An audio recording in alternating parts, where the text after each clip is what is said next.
ঢাকায় ফিরেই নিজেদের কাজে ব্যস্ত হয়ে পড়েছে সবাই। কৌশিক নিজের অফিস জয়েন করেছে, মৌমিতাও রাতুলের সাথে শ্বশুরবাড়ি চলে যাচ্ছে। তুবা, রিয়া, নীরব নিজেদের কলেজে, ভার্সিটি লাইফে মশগুল হয়ে গেছে। তবে সময় পানির মতো সরল গতিতে চললেও মানুষের জীবন সবসময় সরল রেখার বিপরীত, সেখানে আঁকাবাঁকা উঁচু নিচু সমস্যা দিয়ে ভরপুর। তেমনই একটা সমস্যা সৃষ্টি করতে ভূঁইয়া মন্দিরে হাজির হয়েছে কৌশিকের মামা মোবারক সাহেব। নিজের স্ত্রী এবং মেয়ে রাইমার সমেত বিয়ের প্রস্তাব নিয়ে এসেছেন ভদ্রলোক।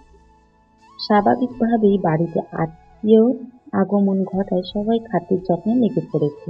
কিন্তু অনর্থ ঘটল যখনই মোবারক সাহেব কৌশিকের সাথে নিজের মেয়ের বিয়ের কথা তুললেন। শান্তশিষ্ট পরিবেশ মুহূর্তেই আগুনের উত্তাপের ন্যায় গরম হয়ে উঠল। শান্তশিষ্ট পরিবেশ মুহূর্তেই আগুনের উত্তাপের ন্যায় গরম হয়ে উঠল। জামাল সাহেব গর্জে উঠলেন, আপনার সাহস কি করে হলো এমন বাজে একটা প্রস্তাব আমার সামনে রাখার? আচমকা জামাল সাহেবের গর্জনে কেঁপে উঠল পুরো ভূঁইয়া মঞ্জিল। তুবা, নীরব, রিয়া মাত্রই ভার্সিটি থেকে বাসায় ফিরেছে, কাজের ব্যাগ এখনো নিচে নামায়নি। এমন সময় বাড়ির গুমট পরিবেশ দেখে সকলের পা থমকে গেল। কাচুমাচু ভঙ্গিতে দাঁড়িয়ে রইল দুজু। এবাড়ির কর্তা জামাল সাহেব, তার কথার বিপরীতে একটা ফুলদানিও নড়ে না এবারে। সকল বিষয়ে তার সিদ্ধান্তই চূড়ান্ত। বাড়ির রমণীরা ভয়ে ভয়ে তাকিয়ে আছে সামনে। আজ নিশ্চিত কোনো ঝড় উঠবে। কনকচাপা বেগম ব্যতিব্যস্ত হয়ে এগিয়ে এলেন। নিজের বাড়িতে আপন ভাইয়ের অপমান তার জন্য মোটেও সুখকর নয়। তিনি স্বামীর পাশে এসে দাঁড়িয়ে ভীতু কণ্ঠে বললেন, রাগ কেন করছেন? ভাইয়া তো শুধু কথা বলতে এসেছে। কিসের কথা? হ্যাঁ, কি বিষয়ের কথা? আমার ছেলের সাথে নিজের মেয়ের বিয়ের প্রস্তাব নিয়ে এসেছো। এমন বাজে প্রস্তাব তিনি রাখলেন কিভাবে? আপনের মধ্যে বিয়ে কিভাবে হয় কনক? স্বামীর ধমক শুনে চুপ হয়ে গেলেন কনকচাপা বেগম। ভাইয়ের অপমানে চোখ দুটো ছলছল করে উঠল তার। রাইমার মুখে যেন বুলি ফুটল। সে বড়দের মাঝে ফট করে বলে উঠল, নিজেদের মধ্যে সম্পর্ক গড়লে কি সমস্যা আঙ্কেল? সেই কৈফিয়ত কি আমি তোমাকে দেবো মেয়ে? কৈফিয়ত না দিলেও উত্তর দিতে হবে। আপনি আপনদের মধ্যে বিয়ে দিতে রাজি নন, কিন্তু ঘরের মধ্যে ঘর করতে রাজি। জামাল সাহেব ভ্রু কুঁচকালেন, কাটকাট কণ্ঠে বললেন, মানে? কক্সবাজার গিয়ে তুবা কৌশিক ভাইয়ের কোলে চড়েছিল। গোটা একটা রাত একসাথে এক ঘরে কাটিয়েছে দুজন। আপনার চোখে ওটা ঠিক?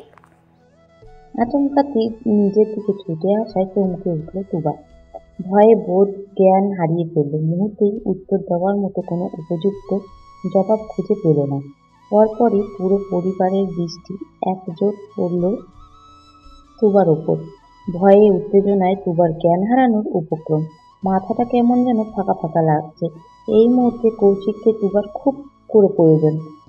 তুবা যখন বুঝে উঠতে পারছিল না ঠিক কী উত্তর দেবে, তখন রিয়া এগিয়ে এলো বোনকে সাহায্য করতে। তুবাকে নিজের পেছনে আড়াল করে গটগট করে বলল, এক বুক আতঙ্ক নিয়ে গটগট মিথ্যেগুলো বলে দিল রিয়া।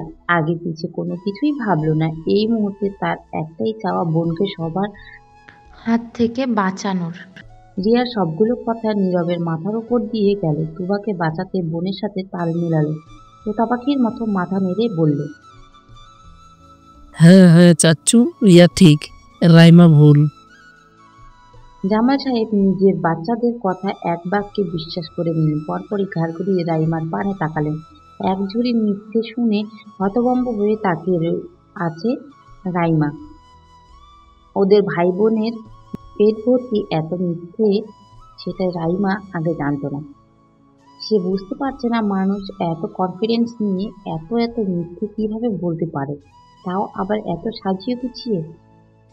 এদের মিথ্যের বিপরীতে রাইমার মাথা হ্যাং হয়ে যাচ্ছে। রাইমার ভাবনার মাঝে জামাল সাহেব শক্ত কণ্ঠে বলে উঠলেন, শোনো মেয়ে, আমার ছেলে মেয়েরা এ বাড়ির নিয়ম কানুন খুব ভালো করেই জানে। ওরা জানে এই বংশে আত্মীয়র মধ্যে বিয়ে হয় না। এই পরিবারে নিজেদের মধ্যে প্রণয় ঘটানো নিষিদ্ধ, আর আমার ছেলে মেয়েরা কোনো নিষিদ্ধ প্রণয়ে জড়াবে না। রাইমা কিছু বলতে যাবে তার আগেই জামাল সাহেব হাতের ইশারায় থামিয়ে দিয়ে বললেন, আর কোনো কথা শুনতে চাই না। বড়দের মাঝে কথা বলে এমনিতেই অনেক বেশি স্পর্ধা দেখিয়ে ফেলেছ। আরও বেশি অপমানিত হতে না চাইলেও চুপচাপ এখান থেকে চলে যাও। গমগম সুরে কথাগুলো বলেই নিজের ঘরের দিকে হাঁটা দিলেন তিনি। অপমানে লজ্জায় স্ত্রী সন্তান নিয়ে চলে গেলেন মোবারক সাহেব। রিয়া লম্বা শ্বাস টানল। যাক বাবা, বাঁচা গেছে। কিন্তু স্বস্তি পেল না তুবা। বড় চাচুর কাট জবাব তার ভেতরটা নাড়িয়ে দিচ্ছেন। ভয়ে হৃৎপিণ্ড কাঁপছে। ওদের পরিবার কৌশিক আর তুবা সম্পর্ক মেনে নেবে না, কখনোই মানবে না। অতিরিক্ত দুশ্চিন্তায় তুবার দেহের রক্ত প্রবাহ বাধাপ্রাপ্ত হচ্ছে যেন। নিজেদের অনিশ্চিত ভবিষ্যতের কথা ভেবে ক্ষণে ক্ষণে শরীর কাটা দিয়ে উঠছে। মুহূর্তেই মুখটা চুপসে এতটুকুনি হয়ে গেল। রাতে ঠিক মতো খেতেও পারল না তুবা। গলা দিয়ে কিছুতেই যেন নামছে না। এই অস্থিরতা কিভাবে দূর হবে তুবা জানে না। মন শুধু এতটুকু জানে, তার কৌশিককে চাই, সব সময় চাই, সারা জীবনের জন্য চাই। অন্যথায় তুবার দেহে প্রাণ থাকবে না। কৌশিক বাড়ি ফিরেছে রাত 11টার পর। টানা বেশ কয়েকদিন ছুটি কাটানোর দরুন কাজের চাপ বেশি পড়েছে। ক্লান্ত দেহ বাড়িতে পা রাখতেই দেখা হলো রিয়ার সাথে। যেন সেই কৌশিকের জন্যই অপেক্ষা করছিল। কাঙ্ক্ষিত ব্যক্তির দর্শন পেয়ে দমিয়ে রাখা দমটা যেন বেরিয়ে গেল রিয়ার। দৌড়ে কৌশিকের পাশে দাঁড়ালো। সিসি ক্যামেরার ন্যায় চোখ দিয়ে যা কিছু দেখেছে সেই সব কৌশিকের সামনে উগড়ে দিল। রাইমার কথা শুনে কৌশিকের চেহারায় বেজায় বিরক্তি ফুটে উঠল। কিন্তু পরক্ষণে তুবাকে জেরা করার কথা শুনে সব সমতল কপালে 3-4টে বা চিন্তার ভাঁজ পড়ল। ক্লান্ত কণ্ঠে প্রশ্ন করল, তুবা কোথায়? ওর ঘরেই আছে ভাইয়া। বেচারি খুব ভয় পেয়ে গেছে। ভয়ে রাতে খাবারও ঠিক মতো খায়নি। দরজার বাইরে থেকে কান্নার আওয়াজও পেলাম। কৌশিকের কুচকানো হৃদয়ে এবার দ্বিগুণ কুচকে গেল। চুপটা পা বাড়ালো সিঁড়ির দিকে। রিয়া পেছন থেকে ডেকে বলল, বড় মা তোমার খাবার টেবিলে রেখেছে ভাইয়া, আমি কি গরম করে দিব? লাগবে না, তুই গিয়ে ঘুমিয়ে পড়, আমি নিজেই গরম করে নেব। সিঁড়ি দিয়ে উঠতে উঠতে দোতলা চলে গেল কৌশিক। অফিসের শার্ট এখনো ঘামে ভিজে শরীরের সাথে লেপটে আছে। কৌশিকের ব্যস্ত কদম জোড়া থামল দুবার ঘরের দরজার সামনে। দরজাটা চাপিয়ে রাখা কৌশিক সময় অপচয় না করে দরজা ঠেলে ভেতরে ঢুকল। আস্তে করে ভেতর থেকে দরজা আটকে দিয়ে পুরো ঘরে চোখ বোলালো। তুবা ঘরে নেই, ব্যালকনিতে দাঁড়িয়ে আছে। কৌশিক খেয়াল করলো তুবা শরীর থেকে থেকে কাঁপছে। ব্যস্ত পায়ে সেদিকে কদম বাড়ালো কৌশিক। ব্যালকনির কাছাকাছি যেতেই কানে ভেসে আসলো তুবা অস্পষ্ট কান্নার আওয়াজ। কৌশিকের বুকটা দুমড়ে মুচড়ে ছিঁড়ে গেল যেন। এক ছুটে গিয়ে তুবাকে পেছন থেকে জড়িয়ে ধরল। 2 হাতে বাঁধলো তুবার চিকন উদর। তটনিটা রাখলো তুবার ঘাড়ে। আচমকা ছোঁয়ায় সামান্য কেঁপে উঠল তুবা। কিন্তু কৌশিকের শ্বাস প্রশ্বাস ঘাড়ে পড়া স্বাভাবিক হলো। কৌশিক নিচু কণ্ঠে বলল, এত কান্না কেন করছিস? জামাই মরেছে তোর? তুবা তৎক্ষণাৎ ঘুরে গেল। কৌশিকের মুখোমুখি হয়ে হাত দিয়ে মুখ চেপে ধরল। শাসনের সুরে বলল, খবরদার, আজে বাজে কথা বলবেন না। ঘাড় এড়িয়ে তুবা ধরে রাখা হাতটা তালু চুমু খেলো কৌশিক। তুবার সঙ্গে হাতটা সরিয়ে নিল।